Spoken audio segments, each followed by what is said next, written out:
اہل سنت عالم دین علامہ سلیمان رفیع قنبوزی تحریر کرتے ہیں، اس کو ذرا مجلس سے سن لیجیے گا کہ جب بھی فاطمہ زہرا سلام اللہ علیہا بس میرے سکلما، یعنی جب بھی، ہمیشہ کا نبی کا طریقہ تھا، رسول تھا، ایک بار کا نہیں، جب بھی نبی کی بس میں شہزادی داخل ہوتی تھی تو نبی اپنی جگہ سے کھڑے ہو جاتے تھے اور فاطمہ زہرا کو اپنی جگہ بٹھا دیتے تھے۔ اب عزیزان گرامی یاد رکھیے گا کہ یہ جو احترام ہے نا، جو فاطمہ کا احترام نبی کر رہے ہیں، یہ بیٹی کے عنوان سے نہیں کر رہے ہیں، ورنہ نبی کی سیرت پر عمل کرنا سب کے لیے واجب ہے۔ تو اگر بیٹی کے عنوان سے احترام تھا تو سارے امتیوں پہ فرض ہوتا کہ نبی جیسے احترام کرتے تھے ویسے اپنی بیٹی کا احترام کرے۔ اس کا مطلب یہ ہوا کہ فاطمہ کا احترام بعنوان دختر نہیں ہے، بعنوان جزء رسالت ہے، جزء رسالت ہے۔ اب ایک جملہ ذرا مجلس کا ماحول بنانے کے لیے میں اپنے نوجوان بھائیوں کا حوالے کر دوں۔ عزیزان محترم، ہم نے روایات میں پڑھا ہے کہ عالم ارواح میں جب بھی پیغمبر اکرم انبیاء کی بس میں داخل ہوتے ہیں تو جیسے ہی، توجہ چاہ رہا ہوں، جیسے ہی نبی بس میں انبیاء میں وارد ہوتے ہیں سارے انبیاء احترام پیغمبر میں کھڑے ہو جاتے ہیں۔ اب ایک جملہ مجھے کہنے دیجیے گا کہ 1.25 لاکھ انبیاء جس کے احترام میں اٹھے اسے رسول اکرم کہتے ہیں، خود رسول جس کے احترام میں اٹھے اسے زہرا کہتے ہیں۔ سمجھانا نہیں آسان، خود سے ایک روایت کی وضاحت میں پوری مجلس پڑھی جاتی ہے، مگر میں آگے بڑھ رہا ہوں، مجھے آپ کو تیسرے مرحلے تک پہنچانا ہے۔ دوسری قسم حدیثوں کی، وہ حدیث اس طرح کی حدیثیں جن کو سمجھنا تو ممکن ہے مگر سمجھانا ممکن نہیں ہے یا آسان نہیں ہے۔ عزیزان محترم، میں پہلے یہ بات کہہ کے چل رہا ہوں تاکہ اگر مجلس کے اختتام پر کچھ حدیثیں، کچھ باتیں کسی کو ایسی لگے کہ یہ کیا کہہ دیا تو یہ جان لیجیے کہ میں پہلے ہی کہہ رہا ہوں کہ ہیں ہی ایسی حدیثیں کہ عام فہم انسان یہ کہے یہ کیا کہہ دیا۔ توجہ چاہ رہا ہوں، غور کر رہے ہیں۔ دوسری قسم کی حدیث میں نے 2-3 سال قبل اسی محلے میں ایک مہینے سیاح میں فاطمہ کی سیرت پڑھی تھی، یہاں مجلس میں پڑھی تھی، اس کو حدیث کی طرف اشارہ کیا تھا۔ وہاں سے 1-2-3 لوگ میں دیکھ رہا ہوں اس مجلس میں تھے، وہاں سے میں وہ حدیث اٹھا رہا ہوں۔ عزیزان اکرامی، نبی اکرم ارشاد فرماتے ہیں شہزادی کی عظمتوں کو بیان کرتے ہوئے، ان اللہ یرضا لرضا فاطمہ ویغضب لغضب فاطمہ، اللہ راضی ہوتا ہے رضا فاطمہ کی بنیاد پر، اللہ غضبناک ہوتا ہے غضب فاطمہ کی بنیاد پر۔ کوئی آسانی سے آپ نے سن لیا، پوری مجلس نہیں، پورا اشرا ہے، بلکہ یہ ایک حدیث اگر آپ غور کر لیں تو بہت بھروسہ کر کے آپ کے سماعت میں گفتگو کر رہا ہوں۔ ان اللہ یرضا لرضا فاطمہ ویغضب لغضب فاطمہ، اللہ راضی ہوتا ہے رضا فاطمہ کی بنیاد پر، اللہ غضبناک ہوتا ہے غضب فاطمہ، یعنی اللہ اس سے راضی جس سے زہرا راضی، اللہ اس سے ناراض جس سے زہرا ناراض۔ عزیزان محترم، اب اس حدیث کو سمجھنے کے لیے میں ایسے موقع پر اپنے استاد آیت اللہ وحید خراسانی کی ایک تمہید پیش کرتا ہوں تاکہ بات میں تھوڑا اور وزن ہو جائے۔ مرجع وقت کی بات، وہ مرجع وقت کہ جو اپنی آغوش تربیت میں فقہا کو پروان چڑھا رہا ہے۔ عزیزان گرامی، جب وہ گفتگو کرتے ہیں تو 2.5 سے 3 ہزار امامے ان کو مسجد اعظم قم میں سنتے ہیں، اور اس مسئلہ میں کچھ وہ ہوتے ہیں جو فقیہ بن چکے ہوتے ہیں، کچھ فقاہت کی شاہراہ پہ گامزن ہوتے ہیں۔ اور کر رہے ہیں ان کو میں نے خود ایک درس میں تقریر کرتے ہوئے سنا، درس میں ایام فاطمیہ سے مرتبط کچھ تاریخ آ گئی یا شاید 20 جمادی ثانیہ سے نزدیک کوئی ایسا موقع آ گیا، اس پر شہزادی کے سلسلے میں یہ حدیث بیان کر دیتے ہیں، ان اللہ یرضا لرضا فاطمہ۔ اب آپ سوچو اس مرجع وقت کہ جس کی نظر تمام حدیثوں کی کتابوں پہ ہے، 3,500 امامے کے درمیان اگر کوئی حدیث بیان کرے گا تو وہ حدیث کیسی حدیث ہوگی؟ اور کر رہا ہے کتنی اہمیت ہو کیا میں کتنی عظیم حدیث ہوگی. یہ حدیث پڑھتے ہیں کہ ان اللہ یرضا لرضا فاطمہ و یغضب لغضب فاطمہ، اور پھر کہتے ہیں کہ رضا اور غضب کا مخلوقات عالم میں، رضا اور غضب کو مخلوقات عالم، رضا اور غضب کے اعتبار سے مخلوقات عالم کو 4 حصوں میں 4 طبقوں بانٹا گیا ہے. میں جلدی عرض کروں چونکہ تیسرے بدل جانا ہے ورنہ خود مجھے مجلس ہے. پہلا مرحلہ فقدان رضا اور غضب کا ہے، جہاں نہ خوشی ہے نہ غم ہے نہ رضا ہے نہ غضب ہے. اس مرحلے میں جمادات اور نباتات کی دنیا شامل ہے. پتھروں کے یہاں نہ خوشی ہوتی نہ غم، درخت نہ خوش ہوتے ہیں نہ غمزدہ، نہ رضا ہے نہ غضب ہوتے نہیں ہے. اہل شعور کا مجمع میرے ساتھ چلیے گا. فقدان رضا اور غضب، نہ رضا ہے نہ غضب. اس سے آگے کی منزل ہے دوسری منزل، میں نیچے سے اوپر آپ کو لے کے جا رہا ہوں. اس سے اعلیٰ ایک منزل ہے جس کے لیے یہ کہا جاتا ہے کہ یرضا لرضا تب و یغضب لغضب تب. ہر رضا اور ہر غضب طبیعت سے چشمہ پائے، جو جی چاہتا ہے وہ کرتا چلا جائے. تو جو چاہ رہا ہوں خواہشات نفسانی کی بنیاد پر جو نفس کہے، جو طبیعت کے اردو میں آسان لفظوں میں کہیں گے جو جی چاہے وہ کرتا چلا جائے، یہ مرحلہ حیوانی ہے، ابھی انسانی منزل نہیں آئی ہے. لکھنؤ میں گفتگو کر رہا ہوں، یہ مرحلہ حیوانی ہے. حیوان کو بھوک لگی ہے، جو سامنے رکھا ہے وہ کھائے گا.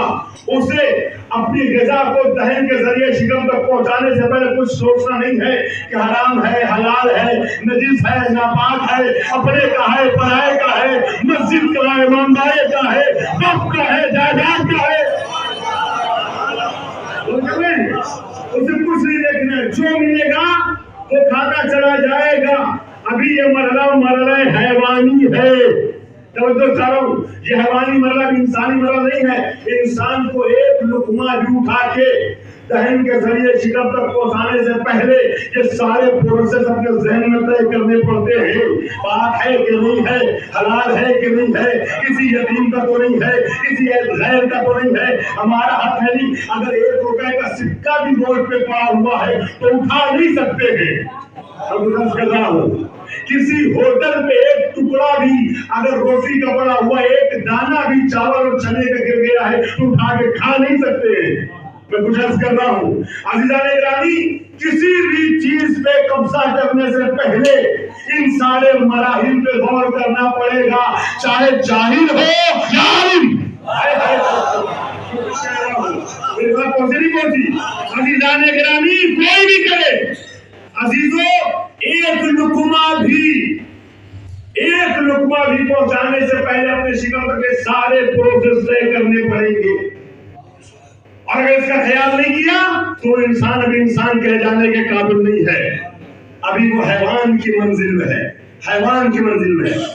اس سے آگے کی اور اعلیٰ منزل ہے کہ یرضا لرضا العقل و یغضب لغضب العقل. رضا اور غضب یہ دونوں عقل سے سرچشمہ پائے.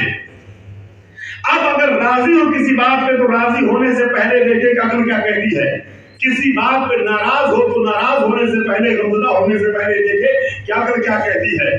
اب اگر اولاد مل جاتی ہے تو خوش ہونے سے پہلے دیکھے گا کہ عقل کیا کہتی ہے.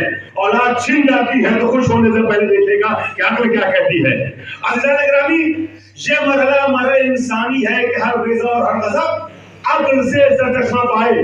یرضا لرضا العقل و یغضب لغضب العقل. زندگی میں ایک فیصلہ بھی اگر بغیر عقل کے کر لیا تو اس مرحلے کو انسان کہہ جانے کے قابل نہیں ہے. ایسے انسانوں کے لیے جو عقل سے فیصلہ نہیں کرتے، قرآن مجید کہتا ہے اولئک کالانعام بل هم اضل. یہ جانور ہیں، بلکہ جانور سے بدتر ہیں. توجہ نہیں ہے؟ میں اہل شعور کے سامنے، عقل مند انسانوں کے سامنے گفتگو کر رہا ہوں، عقل مندوں کے سامنے بات پہنچنی چاہیے. اللہ تعالیٰ نے اس انسان کو پیدا کرنے کے بعد قرآن میں اعلان کیا لقد خلقنا الانسان فی احسن تقویم. میری سب سے بہتر مخلوق، سب سے اچھی مخلوق یہ انسان ہے. اسے اشرف المخلوقات بتایا. مگر دوسرے قرآن میں کہا اولئک کالانعام بل هم اضل، یہ جانور سے بھی بدتر ہے. میں کہوں خدایا تو نے اس انسان کو جانور سے بدتر کیوں بتا دیا؟ عجب نہیں آواز آئے کہ دیکھو اگر کسی کے پاس کوئی نعمت نہ ہو، اس کا استعمال نہ کرے تو یہ عیب نہیں ہے، نعمت رہتے ہوئے استعمال نہ کرے تو یہ عیب ہے۔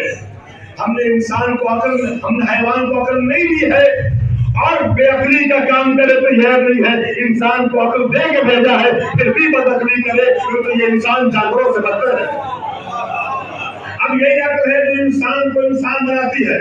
میں نے ساری تبدیلیں چھوڑ دی ہیں، میں اصل مرحلے سے آپ کو بہت نزدیک کر رہا ہوں۔ عزیزان گرامی، اب منطقیوں نے اپنی کتابوں میں تحریر کیا ہے، منطق مظفر کے شروع میں شیخ مظفر نے تحریر کیا، خلق اللہ الانسان مفطورا علی النطق، اللہ نے انسان کو قوت ناطقہ دے کے پیدا کیا ہے، قوت ناطقہ دے کے پیدا کیا ہے۔ انسان کو اسی لیے منطق کی اصطلاح میں حیوان ناطق کہتے ہیں۔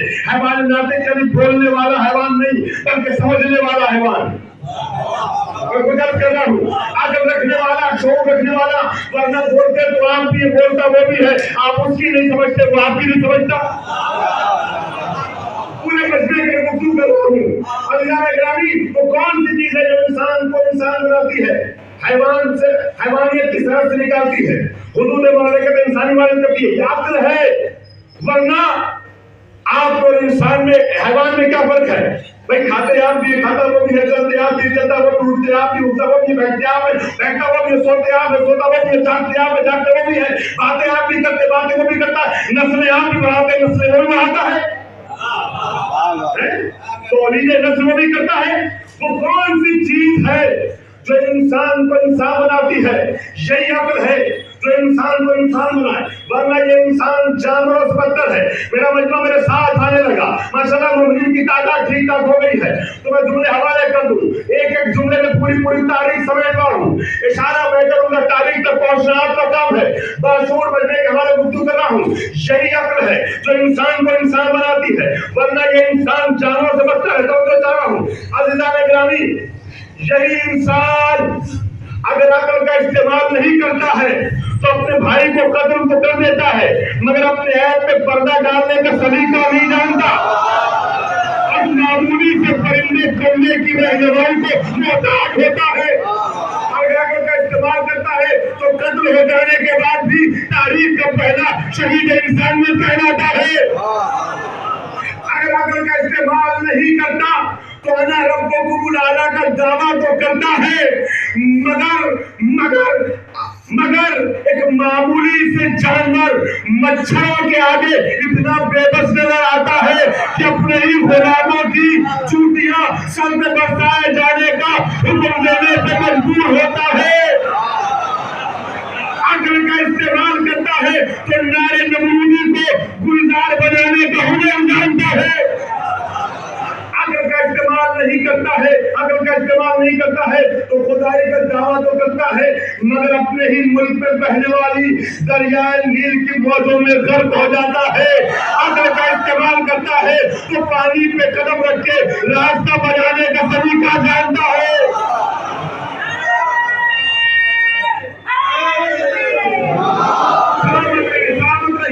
عقل کا استعمال نہیں کرتا ہے، عقل کا استعمال نہیں کرتا ہے، عاشقان نبی سننا، عقل کا استعمال نہیں کرتا ہے تو اپنے ہی غلام کے سینے پہ پتھر رکھنے کے بعد بھی، اسے ٹارچر کرنے کے بعد بھی اپنی عظمتوں کا اعتراف نہیں کرنا پاتا۔ عقل کا استعمال کرتا ہے تو یتیم عبداللہ ہو کے بھی پورے زمانے سے اپنی عظمتوں کا کلمہ پڑھاتا۔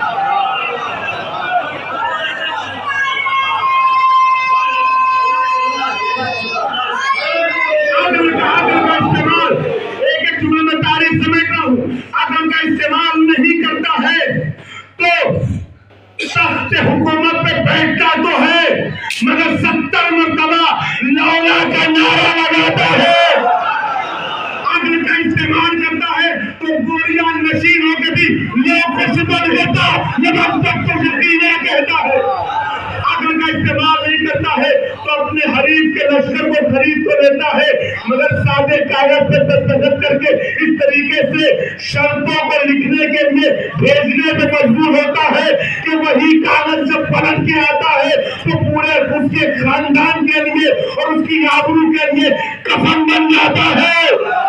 اگر عقل کا استعمال کرتا ہے تو لشکر کے بک جانے کے بعد بھی میدان سے فاتح مدائن ڈھنگ کے باہر آتا ہے، جملہ سننا لو، عقل کا استعمال نہیں کرتا تو اپنے حریف کو قتل تو کر دیتا ہے، مگر ہمیشہ ہمیشہ کے لیے یزید مرد آباد ہوتا ہے۔ عقل کا استعمال کرتا ہے، عقل کا استعمال کرتا ہے تو شہر کی حیات کٹ جانے کے بعد بھی نو کے نیزہ سے قرآن سنا کے زندگی کا ایسا ثبوت دیتا ہے کہ صبح قیامت تک کے لیے حسین زندہ باد۔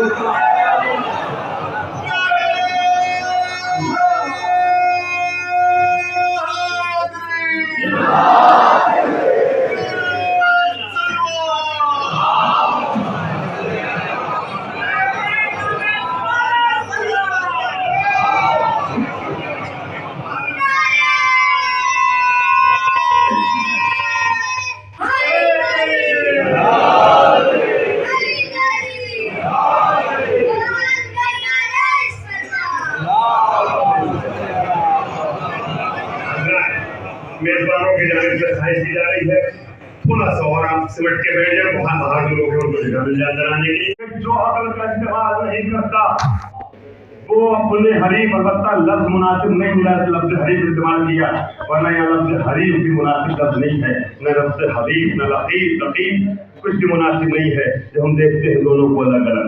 بہرحال اپنے حریف کو قتل تو کر دیتا ہے، مگر صبح قیامت تک کے لیے یزید مرد آباد ہے۔ اور جو عقل کا استعمال کرتا ہے وہ نو کے نیزہ سے شرع حیات کٹ جانے کے بعد نو کے نیزہ سے قرآن سنا کے زندگی کا ایسا ثبوت دیتا ہے کہ ہمیشہ ہمیشہ کے لیے حسین زندہ باد ہوگا۔ تو یہ مرحلہ جب رضا اور غضب یہ عقل سے نکلے، عقل سے سرچشمہ پائے، تب یہ انسان کہے جانے کے قابل ہوتا ہے۔ اس کے آگے کی ایک منزل اور مخلوقات عالم کو جو 4 حصوں میں بانٹا گیا ہے اس میں سب سے اونچی منزل یہ بتائی گئی کہ یرزا، رضا اور غضب کے زبان سے 4 مرحلے میں رکھا گیا۔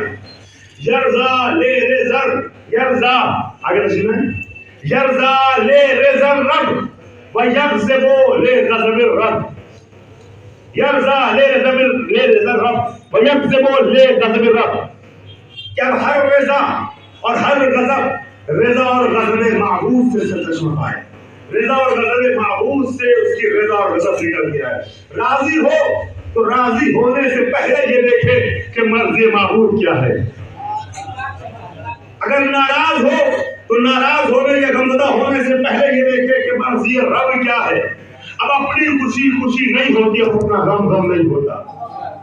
میں تو درس کر رہا ہوں، مولائیوں کے ساتھ یہ نہیں ہے، اب اپنی مرضی ہے ہی نہیں، اب جو کچھ بھی ہے وہ صرف اور صرف مرضی معبود ہے، نہ اپنی کوئی خوشی ہے نہ اپنا کوئی غم ہے۔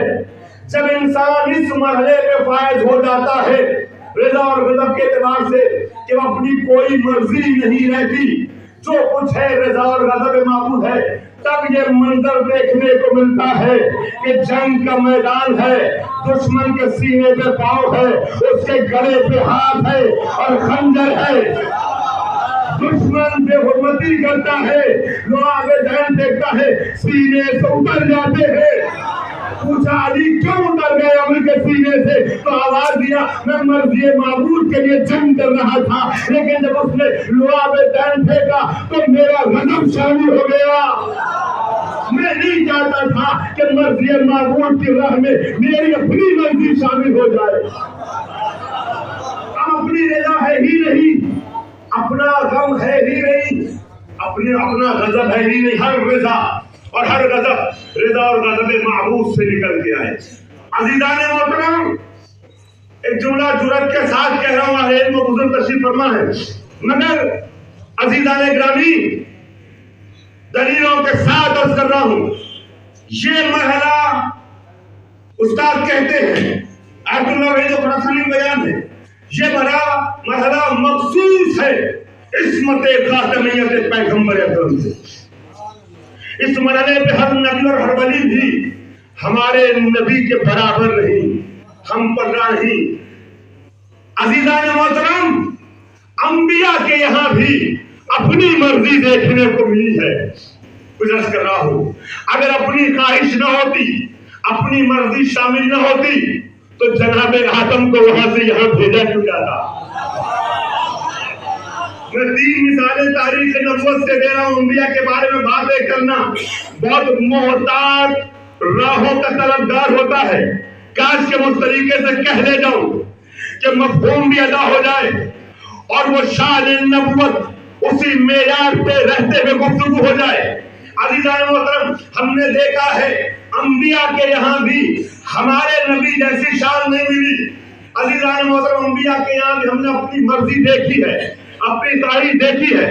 اگر ایسا نہ ہوتا تو پھر جناب آدم کو وہاں سے یہاں بھیجا کیوں جاتا؟ آواز آئی لا تقرب هذه الشجرة، اے آدم و حوا تم دونوں اس درخت کے قریب نہ جانا. قریب چلے جاتے تو گنہگار ہو جاتے. نبی گناہ نہیں کرتا مگر ترک اولا ہو گیا. فَأَزَلَّهُمَا الشَّيْطَانُ، شیطان نے، میں ترجمہ پورا نہیں کر رہا ہوں، شیطان نے قدموں میں جنبش لائی یا نہیں لائی؟ شیطان لایا بھی نہیں جنبش. عزیزان گرامی، فَأَزَلَّهُمَا الشَّيْطَانُ، شیطان نے کیا کہا کہ قریب جانے سے منع کیا، پھل کھانے میں کیا حرج ہے؟ اچھا، اپنی آواز قدرت آدم، ہم نے قریب جانے سے روکا تھا، اتنا خود تمہیں سوچنا تھا. میں گزارش کر رہا ہوں کہ پھل بھی نہ کھاتے، پھل کھایا، یہاں آئے نا اور اپنی مرضی شامل ہوئی، اللہ کو ناگوار گزرا. تبھی تو جب لہجہ ربانی کی تندی دیکھی تو دست سوال کو بلند کرتے ہوئے کیا ظلمنا انفسنا، خدایا ہم نے اپنے اوپر ظلم کر دیا ہے. ان لم تغفر لنا وترحمنا لنکونن من الخاسرین، خدایا اگر تو نے معاف نہ کیا تو گھاٹا اٹھانے والوں میں ہو جائیں گے. توجہ نہیں، یہ معافی تو مانگی، اپنی خواہش آئی. توجہ چاہو. اچھا، اس سے واضح مثال دے دوں. تاریخ آگے بڑھی، جناب نوح کا دور آیا.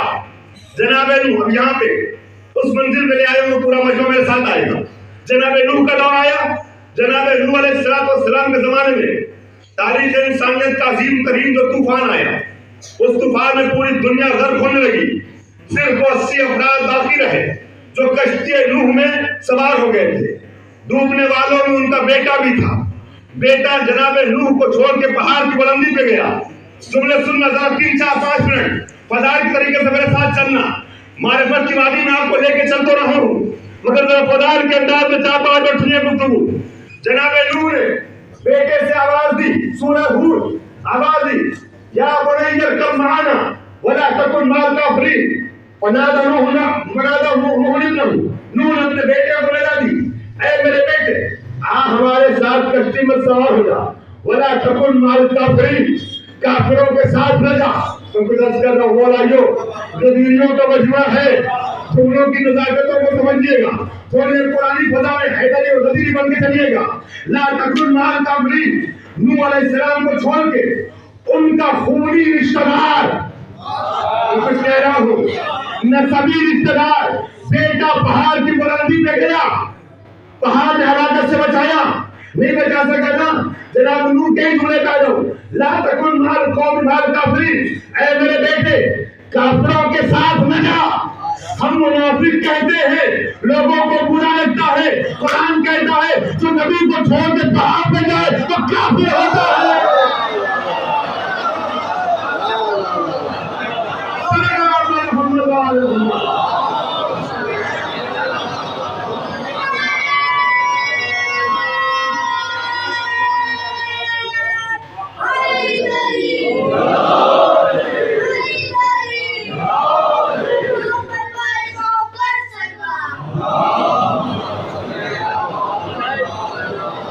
بیٹے نے کہا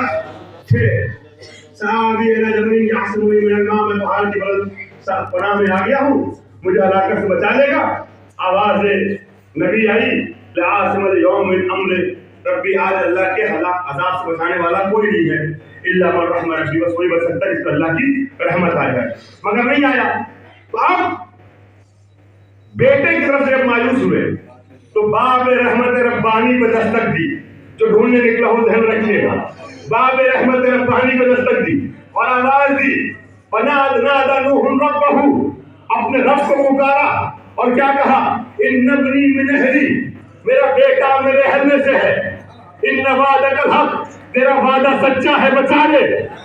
یہ ان وعدہ کا حق بتا رہا ہے کہ اللہ نوح سے وعدہ کر چکا تھا جو تمہارے اہل بیت ہم کو ہلاکت سے بچائیں گے.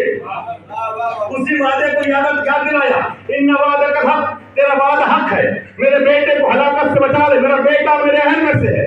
اللہ نے کیا کہا؟ بیٹا نہیں ہے. یہ نہیں کہا کہ بیٹا نہیں ہے. آواز انہو لیسا من اہلی، بیٹا تو ہے مگر اہل بیت نہیں ہے، اہل نہیں ہے. بس پتہ یہ چلا کہ اہل بیت نبوت بننے کے لیے رشتہ داری معیار نہیں ہوتی ہے، صلاحیت معیار ہوتا ہے، معیار ہوتی ہے. اگر صلاحیت نہ ہو تو بیٹا بھی باہر جاتا ہے، صلاحیت ہو تو فارس کا رہنے والا بھی منا اہل بیت بنتا ہے.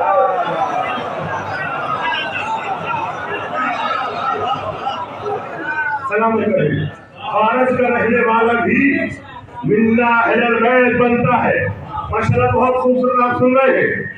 لیکن جو انداز اس مجلس کا ہوتا ہے آج کی مجلس کا، وہ ابھی نہیں آ پایا. میں چاہتا ہوں تھوڑی سی اپنی طرف سے کوشش کروں تاکہ آپ اسی انداز سے آ جائیں. انه ليس من اهلك انه عمل غير صالح فلا تصل ما ليس لك به علم اني اعظك ان تكون من الجاهلين. اے نوح، پھر مجھ سے اس چیز کا سوال نہ کر جس کا تجھے علم نہیں ہے. میں نصیحت کرتا ہوں کہ کہیں تو جاہلوں میں سے نہ ہو جا، جاہلوں میں سے نہ ہو جا. جاہل ہو گیا نہیں کہا جاہلوں میں سے نہ ہو جا. نبی، اللہ بھی اپنے نبی کو جاہل نہیں کہتا. میں نصیحت کرتا ہوں کہ کہیں تو جاہلوں میں سے نہ ہو جا. میں بات کرتا ہوں کہیں تو جاہلوں میں سے نہ ہو جا. جیسے ہی لہجہ ربانی کی تندی کو محسوس کیا، فوراً جناب نوح علیہ السلام نے توبہ کا انداز اپناتے ہوئے کہا پروردگار مجھے معاف کر دے. انی اعوذ بک ان اسألک ما لیس لی بعلم. میں تیری پناہ میں جانا چاہتا ہوں کہ اس چیز کا سوال نہ کر بیٹھوں جس کا مجھے علم نہیں ہے. الا تغفر لی وترحمنی اکن من الخاسرین. اگر تو نے معاف نہ کیا تو میں گھاٹا اٹھانے کہ معافی کس باتیں مانگ رہے ہیں. جو ڈھونڈنے نکلا ہوں ذہن ہے نہیں ہے. ہم نے کیا کہا کہ انبیاء اور بندوں کے یہاں بھی مرضی دیکھنے کو ملی ہے، رائز دیکھنے کو ملی ہے. توجہ چاہ رہا ہوں کہ آج پورے مجمع تک مجلس کے انداز میں جملہ پہنچ جائے. میں نے کہا رضا اور غضب کے اعتبار سے جو اعلیٰ ترین مرحلہ ہے، اس مرحلے پہ ہمارے نبی کا حمد اللہ انبیاء بھی نظر نہیں آتے.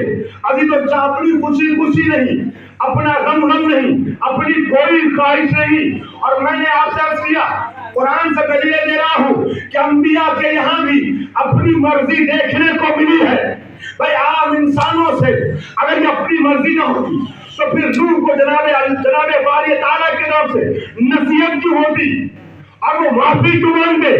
اپنی خواہش آئی نا. اب آپ سے میں ایک بات کہنا چاہوں گا، توجہ ایک جملہ توجہ سے. یہ بتائیے کیا بیٹے کے لیے بچانے کی دعا کرنا یہ کوئی عیب ہے؟ میں کچھ کہہ رہا ہوں، کوئی عیب ہے، کوئی گناہ ہے؟ عام انسان اگر دعا کرے خدایا ہلاکت سے بچا لے، بھائی شفقت پدری کا تقاضا ہے. بیٹا گنہگار صحیح مگر باپ دعا کر دیتا ہے، ماں دعا کر دیتی ہے. عزیزان گرامی، جناب نوح نے اگر کہہ دیا کہ میرے بیٹے کو بچا لے، میرا بیٹا میرے اہل میں سے ہے، تو اللہ کو برا کیوں لگا؟ جن کے رتبے ہیں سوا ان کو سزا مشکل ہے. بیٹا چونکہ نبی کی مخالفت کر کے پہاڑ پہ چلا گیا تو آواز قدرت آئی، نوح تو نے کیسے مطالبہ کر لیا نجات کا، بچانے کا؟ تو نے کیسے کہہ دیا کہ یہ میرا بیٹا ہے؟ ارے تو میرا نہیں، وہ تیرا بیٹا ہے.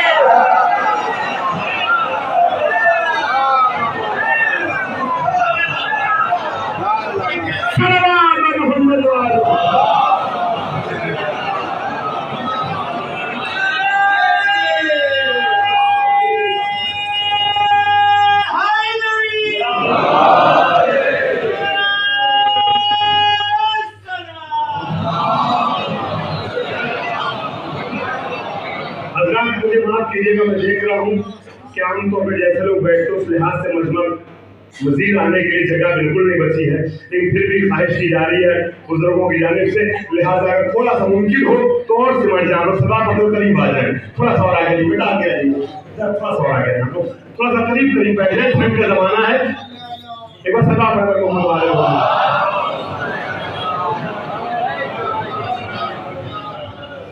ابھی پیچھے جگہ ہوگی، جو لوگ آنا چاہیں بیٹھ سکتے ہیں۔ عزیزان گرامی، تو جناب نوح نے خواہش کا اظہار کیا، اللہ نے نصیحت کر دی کہ میں نصیحت کرتا ہوں کہ کہیں تو جاہلوں میں سے نہ ہو جائے۔ اپنی مرضی آئی، اپنی خواہش آئی۔ عزیزان گرامی، یہ لہجہ ہم نے کبھی ہمارے نبی سے بات کرتے ہوئے تو خدا کا نہیں دیکھا،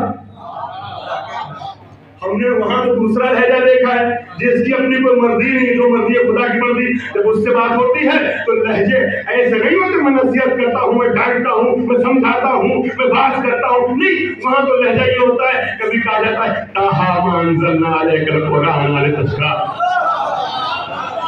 کبھی محبت کا یہ عالم ہوتا ہے یا ایھا المزمل قم الليل الا قلیلا، کبھی کہا جاتا ہے یا ایھا المدثر قم فانذر، کبھی کہا جاتا ہے یاسین والحکیم، یاسین والقرآن الحکیم انک لمن المرسلین، اور تو یہ انداز آتے ہیں، کہیں بشیر کہیں نذیر۔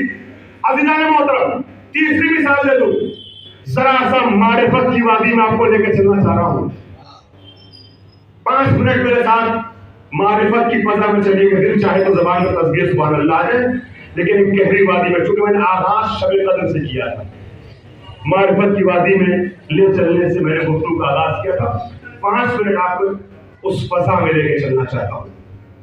ایک مثال اور دے دوں کہ نبیوں کے یہاں بھی اپنی مرضی دیکھی تھی۔ عزیزان گرامی، جناب یونس علیہ السلام کی قرآن مجید میں دعا ہے، جناب یونس علیہ السلام کے لیے ان کو ذنون کہا جاتا ہے نا، نون مچھلی، فش، ذنون یعنی مچھلی والا بندہ، وَظَنُّونِ إِذْ ذَهَبَ مُغَاضِبًا فَظَنَّ أَن لَّن نَّقْدِرَ عَلَيْهِ فَنَادَىٰ فِي الظُّلُمَاتِ أَن لَّا إِلَٰهَ إِلَّا أَنتَ سُبْحَانَكَ إِنِّي كُنتُ مِنَ الظَّالِمِينَ۔ نمازوں کو پہلے پڑھنے والے اس دعا کو پڑھتے ہیں، اس آیت کا بعض حصہ ہے نا، نمازوں کو پہلے پڑھتے ہیں، جس کی بڑی تاکید ہوئی ہے۔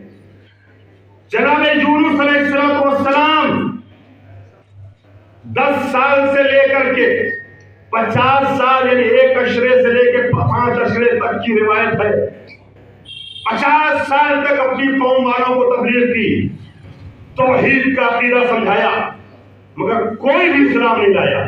وہ اسلام جو آدم سے چلا ابھی تک ختم ہوا، وہ اسلام دین الہی، کوئی اسلام نہیں لایا، کوئی مسلمان، کوئی جناب یونس کے عقیدے پر نہیں آیا۔ تھک گئے جناب یونس علیہ السلام، اور آخر میں قوم والوں کو چھوڑ کے آ گئے، دریا کے کنارے بیٹھ گئے، جاؤ تم جانو تمہارا کام، جی ہمارے لفظوں میں چھوڑ جو انتہا۔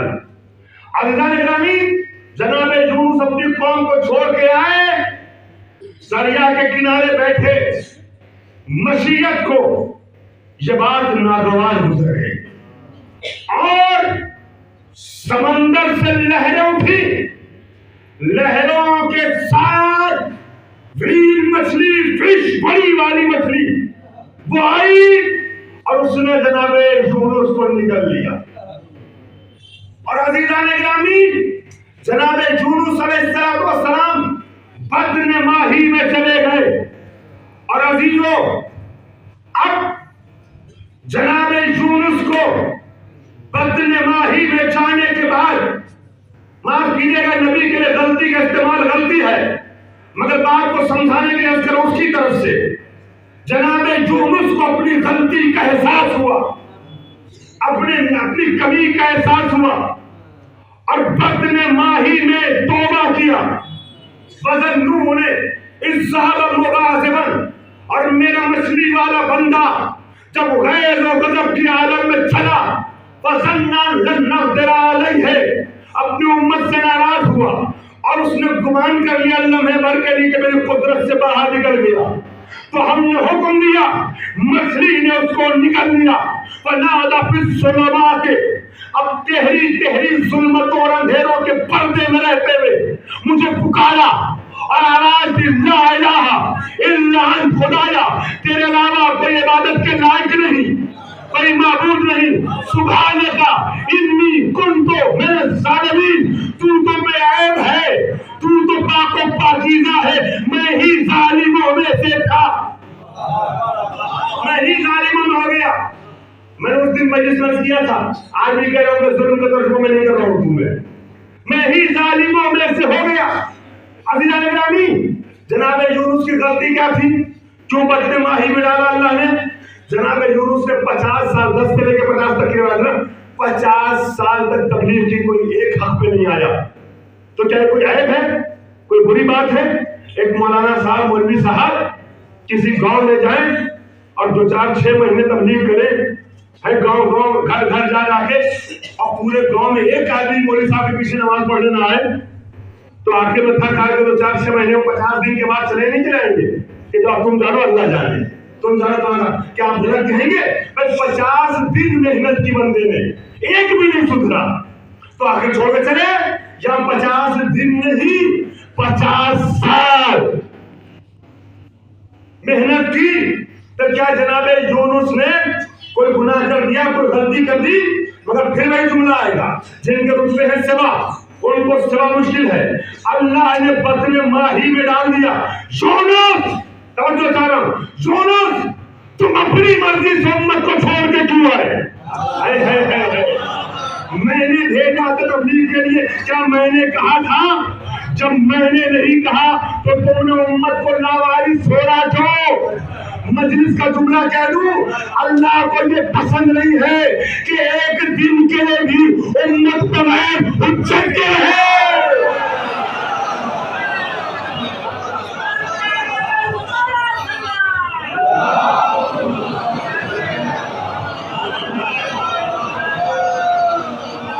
ایک دن کے لیے امت بالا وارث ہو جائے بغیر اللہ کے حاضر کے رہے، یہ خدا کو گوارا نہیں ہے۔ عزیزان گرامی، یہاں پہ بھی مرضی اپنی دیکھنے کو ملی۔ شکر گزار ہوں کہ آپ نے معرفت کی وادی میں تو آپ فضائل کا اللہ سے گفتگو سن لی کہ جناب یونس اب واپس آتے ہیں، وقت دھیرے دھیرے ختم ہو رہا ہے۔ میں کیا کروں، میں ایسے بات کہتا ہوں کہ جب ذکر اہل بیت ہوتا ہے تو سب سے جلدی میں جو چیز ہوتی ہے وہ گھڑی کی سوئی ہوتی ہے۔ عزیزان محترم، تو جناب یونس واپس آئے، جب توبہ کر لی، اللہ سے عذر خواہی کر لی، سبحانک یا لا الہ الا انت انی کنت من الظالمین، اب واپس آتے ہیں۔ عزیزان محترم، مچھلی واپس لا کے دریا کنارے ان کو باہر نکال دیا، اور مچھلی کو حکم تھا کہ تم نگل تو رہے ہو، نگل تو رہی ہو، مگر کوئی تک نقصان نہ پہنچانا ہے، میرا بندہ ہے، میرا اپنا ہے۔ لہذا 3 دن سے لے کے 6 مہینے تک کی روایت ہے، 6 مہینے تک کی روایت، 6 مہینے کے بعد جب باہر لا کے مچھلی نے ساحل سے چھوڑا ہے، باہر نکالا ہے اپنے ذہن سے، تو لاغر ہو چکے تھے، حکم خدا سے زندہ تو تھے مگر وہ شکم ماہی تھا، شکم مادہ تو تھا نہیں کہ غذا پر حکومت تھی، لہذا بالکل لاغر ہو چکے تھے، اور اب طاقت نہیں تھی کہ اپنے سے جا کے واپس پانی پیتے، کچھ کھاتے، پتے اڑتے ہوئے حکم خدا سے درخت کے پتے ہلے، وہ پتے آئے تو پتے کھائے، پانی میں پھر موج وہ آئی، بلند ہوئی، پانی آیا ہے تو پانی کے اندر کچھ جان میں جان آئی، واپس اپنے قوم والوں کے درمیان آتے تبلیغ کرتے ہیں، اور وہی قوم کہ جہاں ایک بھی مسلمان اب تک نہ ہوا تھا، جب جناب یونس نے دوبارہ تبلیغ کی امتحان ہونے کے بعد تو پوری قوم مسلمان ہو گئی، سب کے سب دین یونس پہ آ گئے۔ تو اللہ کبھی کبھی ہم جیسے لوگوں کے لیے درس ہے کہ کبھی کبھی ناکامی میں بھی امتحان لیتا ہے کہ تم ثابت قدم ہو یا نہیں، ثابت قدم ہو یا نہیں، اور کر رہے تو انبیاء کے یہاں بھی اپنی مرضی دیکھنے کو ملی۔ اس مرحلے پہ یہ مرحلہ مخصوص ہے خاتمیت میں پیغمبر سے۔ میں نے 5 منٹ کی مجلس کے لیے 45 منٹ کی طویل استوار کر دی، میں واپس آ جاؤں وہیں پہ جہاں سے گفتگو شروع کی تھی، رضا اور